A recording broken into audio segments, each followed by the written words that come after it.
안녕하십니까. 신지식인 정희태입니다. 저는 국립한국복지대학교 특임교수를 역임했습니다. 허경영 불로유 의지한 간암 환자 사망, 교주 부역자들 처벌할 근거 나왔다. 가족이 사이비 종교에 미쳐 가족 사망했다면 그 가족도 처벌 가능하다. 네, 종교범죄대책협의회 추가 고발 나선다. 종대업 이렇게 힘겹게 싸우는데 짝퉁 종대업 추진하는 자들 뭔가, 이 주제로 말씀을 드리겠습니다. 네, 이 허경영 불로유를 의지한 간암 환자 사망 사건 경찰이 수사하고 있는데요. 그런데 이때 보면은 이 허경영은 불로유가 마치 만병통치약인 것처럼 떠들어댑니다. 그 이제 근거 영상 자료들을 저희들이 다 확보하고 있고요. 그러면서 이 신도들은 이 불로유가 마치 뭐 신이 준 아주 귀한 선물인 것처럼 떠들어대면서 이것이 엄청난 병을 치료하는 것처럼 그렇게 광고를 하는 그런 자들이 굉장히 많이 있었죠. 그런데 이 교주와 부역자들 처벌할 근거가 나왔다라는 거예요. 그렇기 때문에 지금 많은 분들이 자료 캡처를 해가지고 집중해서 자료들을 전달해 주시길 바랍니다. 그래서 경찰이 수사하고 있기 때문에 이번에 이 교주 부역자들 처벌할 근거가 나온 거죠. 네, 뿐만 아니라 가족이 사이비 종교에 미쳐서 가족이 사망했다면 그 가족도 처벌 가능하다라는 이러한 지금 근거가 나왔는데요. 이 또한 빨리 여기에 적용을 해가지고 사이비 종교에 빠져가지고 가족들이 위험에 빠지는 상황, 이러한 상황들도 우리가 빨리 구제해 내야 한다. 저는 그렇게 말씀을 드립니다. 네, 여기 보게 되면은 JTBC에서 보도했는데요. 치료제 거부, 부활도 믿고 사이비 신앙 딸을 죽였다라는 것입니다. 그래서 이 8살 딸의 치료를 거부한 부모, 신도들이 호주 법원에서 징역형을 선고받았다라는 거예요. 자연 치료를 믿어서 당뇨병 치료제인 인슐린을 끊었고 결국 아이를 숨지게 했다라는 것입니다. 그리고 심지어 사망한 아이를 두고 부활할 것이라고 방치를 했다라는 거예요. 결국에는 사이비 종교에 빠진 엄마 아빠 때문이다. 네, 그래서 이들은 우리는 신의 치유력을 믿고 약물 덕에 병이 늦춰지는 것을 믿지 않는다, 이런 헛소리를 한 거죠. 자연 치유로 회복할 거라는 믿음에 당뇨병 치료제인 인슐린을 끊은 거다라는 거예요. 결국에 투약 중단 4일 만에 당뇨 합병증으로 숨졌다라는 것입니다. 사망한 후에도 잠에 빠진 것일 뿐 부활할 것이라고 주장을 했다라는 거예요. 그래서 이 사건 발생 전에 가족과 연을 끊은 엘리자베스의 언니는 교주를 강하게 비난했다라는 것입니다. 그리고 교주는 자기 가족뿐만 아니라 우리 가족을 통제하기 위해 간압과 조작을 했고 사람들이 취약한 부분을 역겨운 방식으로 이용을 했다라는 게 정말 쌍욕이 나오는데요. 이 자들이 보면은 사람들의 취약한 부분을 역겨운 방식으로 이용을 하는 경우가 되게 많습니다. 네, 저도 많이 당했어요. 네, 그래서 취약한 부분을 역겨운 방식으로 이용하는 거죠. 취약한 부분을 역겨운 방식으로 이용해가지고 정말 이 사람들을 이용하는 자들, 이 자들을 강력하게 심판해야 합니다.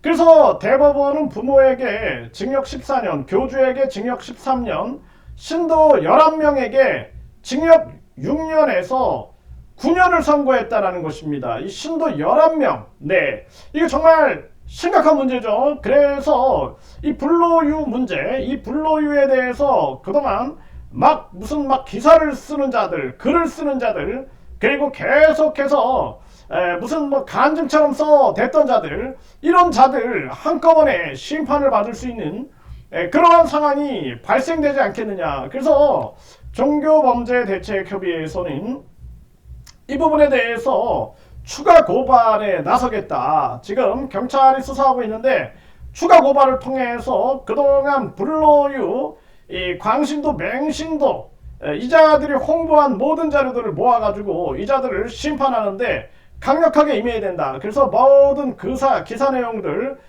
블로그 글 내용들 싹 다 캡처해가지고 경찰에 보내가지고 싹 다 처벌할 수 있는 길을 열어야 한다. 저는 그렇게 보고 있습니다. 그래서 많은 분들이 강하게 움직여줘야 하고요. 그리고 심지어는 가족이 빨리 치료를 받아야 되는데, 그런데 또 불구하고 뭐 교주의 말만 따르고 교주가 치료해 주는 것을 말만 따르고 치료를 받지 못하게끔 했다 그러면은 그 가족도 처벌이 가능한 것입니다. 그렇기 때문에 이 가족들 같은 경우에도 처벌을 통해서 정신 차리게 해야 한다. 저는 그렇게 보고 있습니다. 이거 정말 심각한 문제가 아닐 수가 없어요. 본인만 피해가 보는 게 아니라 이 가족까지 피해를 보게 되는 거죠. 그래서 지금 이것이 우리 이 사이비 종교의 이 각종 문제를 처벌하는데 아주 중요한 처벌 근거가 됐다. 저는 그렇게 보고 있습니다. 지금 이렇게 종대협이 힘들게 싸우고 있죠. 제가 양주 경찰서까지 가고 뭐 아침 새벽부터 일어나가지고 또 계속해서 경찰에 나가고 있는데 뒤에서 짝퉁 종대협을 추진하는 자들이 있습니다. 이 기가 막힌 일이 아니지 않습니까? 이 자들이 뭘 하고 싶어 하는 걸까요, 도대체? 제가 앞서서 이렇게 싸우고 있는데 이 자들이 정인태 상임대표 체제를 부정하고 저를 무슨 뭐 알코올 중독자인 것처럼 거꾸로 뒤집어 씌우고 제가 더럽게 살아온 파렴치한 인간인 것처럼 쓰레기처럼 저를 매도하는 자들, 이런 자들 용서할 수 없다라는 것입니다. 그리고 뿐만 아니라 라면을 보내주고 나서는 완전히 저를 거지 새끼로 취급을 해가지고 이 사회에서 사회활동을 못하게끔 하려고 하는 그런 공작들을 벌이는 자들 싹 다 심판해야 한다. 저는 그렇게 보고 있습니다. 그래서 그동안 이 종교범죄대책협의회 내부에서도 계속된 이 거짓과 모함, 이것을 그동안은 참았는데 이제부터는 강력하게 심판하겠다. 저는 분명하게 말씀을 드리고요. 누구든지 허위사실 유포를 한다. 그리고 이번에도 헌재 게시판에다가 계속 글을 올려가지고 업무 방해를 한 자들, 이 자들 처벌하는 그러한 방향이 지금 논의되고 있죠. 이것 또한 종교범죄대책협의회 단톡방에서 우리가 공정하고 근거 있는 비판을 하는 건 좋은데 그것이 아니라 계속해서 허위사실을 유포하고 명예훼손, 모욕을 하는 그러한 자들 싹 다 잡아서 강력하게 심판을 하겠다. 저는 그렇게 말씀을 드립니다. 이제는 우리가 이 중요한 게 상가벌이에요. 상가벌.